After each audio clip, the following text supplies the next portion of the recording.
এই ভিডিওটি হতে পারে আপনার জাহান্নাম থেকে মুক্তি এবং জান্নাত লাভ করা।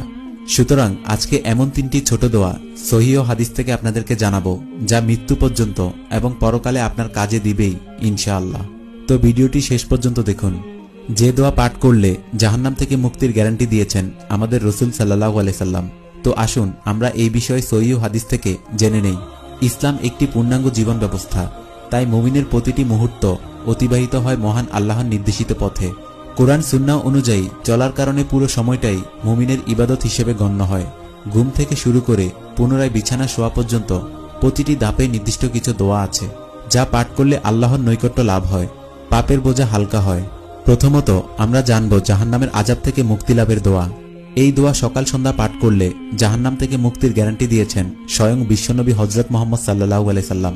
রাসূল সাল্লাল্লাহু আলাইহি সাল্লাম ইরশাদ করেছেন, ফজর ও মাগরিবের নামাজের পর কারো সঙ্গে কথা না বলে এই দোয়াটি আল্লাহুম্মা আজিরিনি মিনান্নার 7 বার পাঠ করলে উক্ত দিনে বা রাতে মৃত্যু হলে তার জন্য জাহান্নাম হতে মুক্তি লিখে দেওয়া হয়।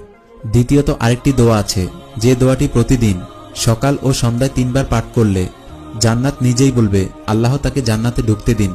দোয়াটি হচ্ছে আল্লাহুম্মা ইন্নী আসআলুকাল জান্নাতা ওয়া আউযু বিকা মিনান্নার।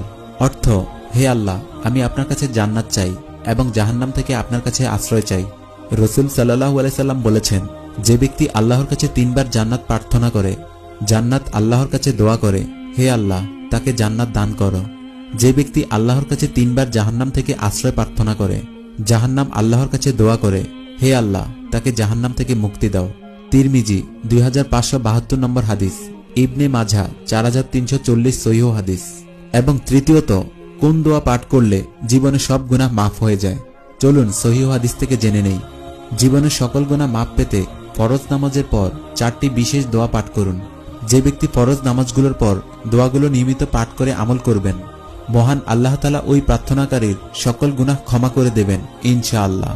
গুনাহ মাফের এই গুরুত্বপূর্ণ দোয়াটি হচ্ছে সুবহানাল্লাহ 33 বার, আলহামদুলিল্লাহ 33 বার, আল্লাহু আকবার 33 বার, লা ইলাহা ইল্লাল্লাহু ওয়াহদাহু লা শারীকা লাহু লাহুল মুলকু ওয়া লাহুল হামদু ওয়া হুয়া আলা কুল্লি শাইইন কদির একবার পাঠ করবেন।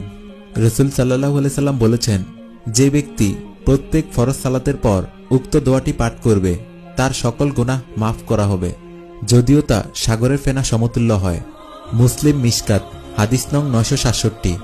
আব্দুল্লাহ ইবনে আমর রাদিয়াল্লাহু তাআলা থেকে বর্ণিত, রাসূল সাল্লাল্লাহু আলাইহি সাল্লাম বলেছেন, আমার পক্ষ থেকে একটি বাণী হলেও অন্যের কাছে পৌঁছে দাও।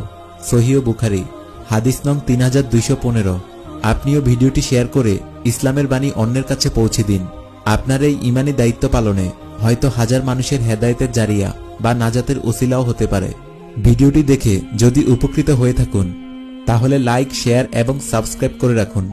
আপনাদের উৎসাহ ও ভালোবাসা পেলে ইসলামের বাণী আরও দ্রুত পৌঁছে যাবে ইনশাআল্লাহ।